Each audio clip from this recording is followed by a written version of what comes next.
Bismillahirrahmanirrahim. Assalamualaikum, selamat sejahtera dan salam Malaysia Madani. Saya ucapkan kepada seluruh penonton budiman yang sedang mengikuti program kita pada hari ini, iaitu kaedah penggunaan modul Kampoi bagi mata pelajaran matematik.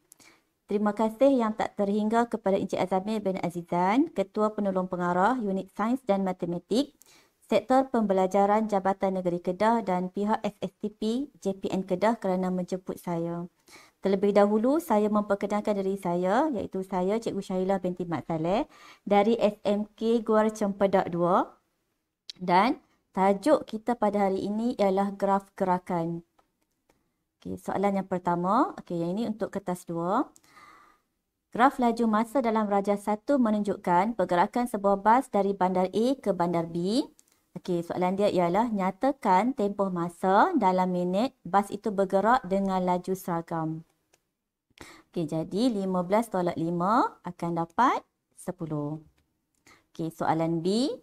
Hitung kadar perubahan laju bas itu terhadap masa dalam kilometer per jam bagi 5 minit yang pertama.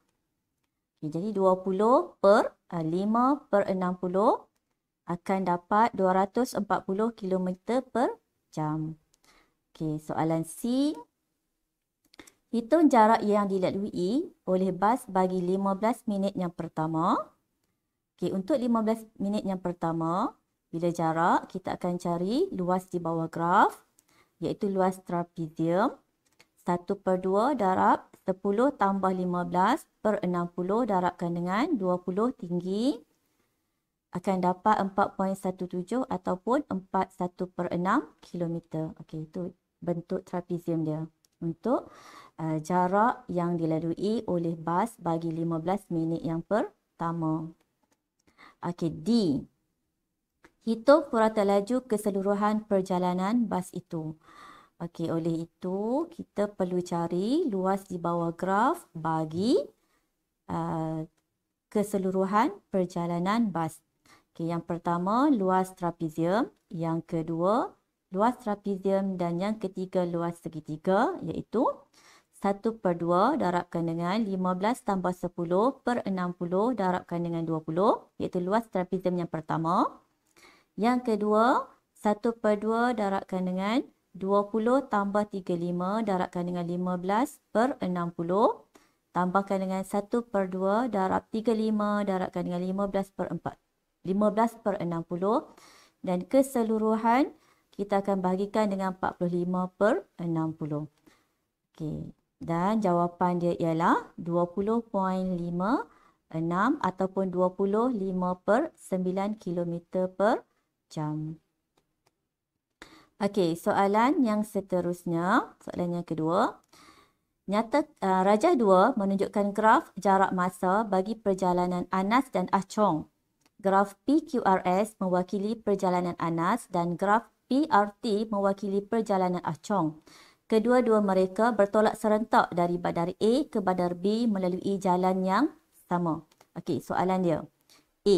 Nyatakan tempoh masa dalam minit Anas berhenti. Okey, kalau kita tengok dekat situ, Anas berhenti pada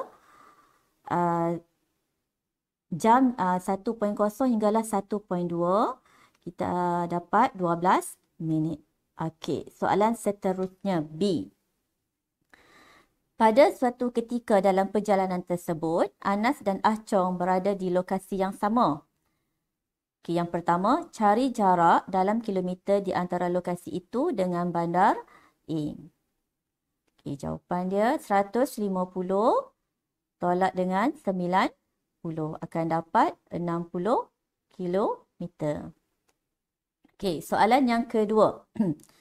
Okey, cari waktu mereka bertemu jika mereka memulakan perjalanan pada pukul 8.30 pagi.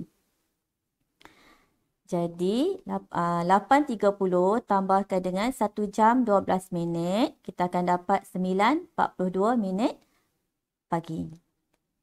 Okey, soalan C. Hitung laju purata dalam kilometer per jam bagi perjalanan Anas dalam tempoh 2 jam itu. Okey, 150/2 akan dapat 75 km per jam. Okey, D. Huraikan perjalanan Anas dalam tempoh 1 jam 12 minit yang pertama. Okey, apabila melibatkan soalan huraian, kita perlu cari laju. Okey, untuk soalan ini, laju dalam 1 jam yang pertama untuk perjalanan Anas, 150 tolakkan dengan 90 bahagikan dengan 1 akan dapat 60 km per jam. Okey. Jadi, bila kita nak huraikan, tulis dalam bentuk ayat, Anas bergerak dengan kelajuan 60 km per jam dalam tempoh 1 jam pertama, kemudian berhenti dalam tempoh 12 minit pada jarak 60 km dari bandar A. Okey, seterusnya.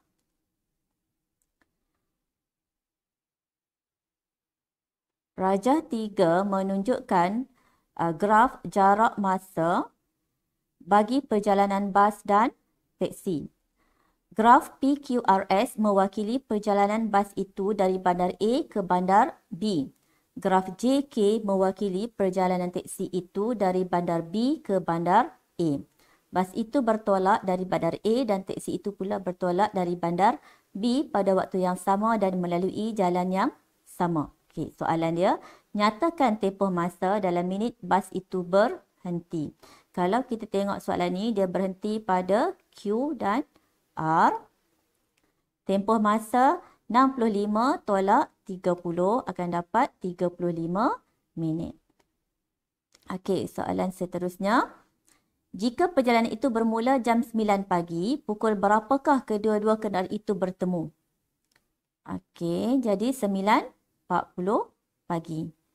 Sebab tempoh masa dia ialah 40 minit. Dia bertemu pada minit yang ke-40. Okey, soalan seterusnya. Cari jarak dalam kilometer dari bandar B bila kedua-dua kenderaan itu bertemu. Okey, jarak dia ialah 90 tolak 30 akan dapat 60 kilometer. Okey, soalan C. Hitung purata laju dalam kilometer per jam bas itu bagi keseluruhan perjalanan. Okey, purata laju sama dengan 90 bahagi 150 per 60 akan dapat, okey, 90 tukarkan jadi darab 60 per 150. So, jawapan akhir 36 km per jam, per hour. Okey, D. Huraikan pergerakan bas itu dalam 85 minit yang terakhir. Kita perlu cari laju. Laju untuk jarak dia ialah jarak bahagikan dengan masa. Jarak dia ialah 60. Kita dah cari tadi 90 tolak 30. Masa 85 bahagikan dengan 60 akan dapat 42.35 ataupun 42.6 per 17. Okey. Bila kita nak huraikan, bas bergerak dengan laju 42.35 km per jam sejauh 60 km bagi tempoh 85 minit. Okey, soalan seterusnya. Rajah 4 menunjukkan graf laju masa pergerakan Puan Salwani ke rumah kawannya. Okey, soalan dia, tempoh masa dalam saat kereta Puan Salwani bergerak dengan laju seragam. Okey, jadi 80 saat. Dapat daripada 120 tolak dengan 40. Okey, soalan seterusnya. Hitung jarak dalam kilometer yang dilalui semasa laju seragam. Okey, jarak 80 darab 15 akan dapat 1200 meter. Tapi soalan ni dia nak dalam kilometer. Jadi kita tukarkan kepada kilometer, kita akan dapat 1.2 kilometer. Okey, soalan seterusnya C. Hitung kadar perubahan laju dalam meter per saat terhadap masa bagi 40 saat yang pertama. Okey, jadi kadar dia ialah 15 per 40 akan dapat 3/8 ataupun 0.375. Okey, soalan D. Huraikan pergerakan kereta itu dalam 2.5 minit. Okey, 2.5 minit. Kalau tengok soalan ni, 150 saat tu ialah 2.5 minit dan kita perlu cari jarak. Jarak ialah luas trapezium 1/2 darabkan dengan 120 tolak 40 tambahkan dengan 150 darabkan dengan 15 akan dapat 1725 meter. Okey, kita tukarkan kepada kilometer. Akan dapat 1.725 kilometer. Okey, laju purata jarak bahagikan dengan masa 1.725 bahagikan dengan 2.5/60 akan dapat 41.4 km per jam. Jadi bila kita huraikan, Puan Salwani memandu sejauh 1.725 km dalam masa 2.5 minit dengan laju purata 41.4 km per jam. Okey, soalan seterusnya. Rajah 7 menunjukkan graf separa lengkap ABCD mewakili perjalanan motosikal itu dari bandar P ke bandar Q. Graf ACW mewakili perjalanan van itu dari bandar P. Motosikal itu dan van itu bertolak dari bandar P pada waktu yang sama dan melalui jalan yang sama. Okey, kalau kita tengok pada jadual dia, 7 pagi. Motosikal dan van bertolak dari bandar P pada waktu yang sama dan melalui jalan yang sama. 7.45 pagi. Motosikal berhenti selama 35 minit oleh kerana tayarnya pancit. 8.20 pagi, motosikal menyambung perjalanan untuk 42 km lagi. Dan 9.20 pagi, motosikal dan van sampai ke destinasi. Berdasarkan catatan di atas, lengkapkan graf tersebut. Okey, kita nak lengkapkan graf ni. Jadi, kalau tengok dekat sini, motosikal itu berhenti. Bila berhenti, jadi dia akan seragam, dapat seperti itu. Seterusnya, motosikal menyambung perjalanan sejauh 42 km lagi. Jadi, dia akan berhenti di bandar Q. Okey, dia akan dapat seperti itu. Okey, seterusnya, kita akan cari nilai N. N dapat daripada 45 tambahkan dengan 35. Akan dapat 80. Okey, soalan B. Hitung laju purata dalam kilometer per jam motosikal itu bagi tempoh 140 minit. Laju purata 78/140 bahagi dengan 60 akan dapat 33.43 km per jam.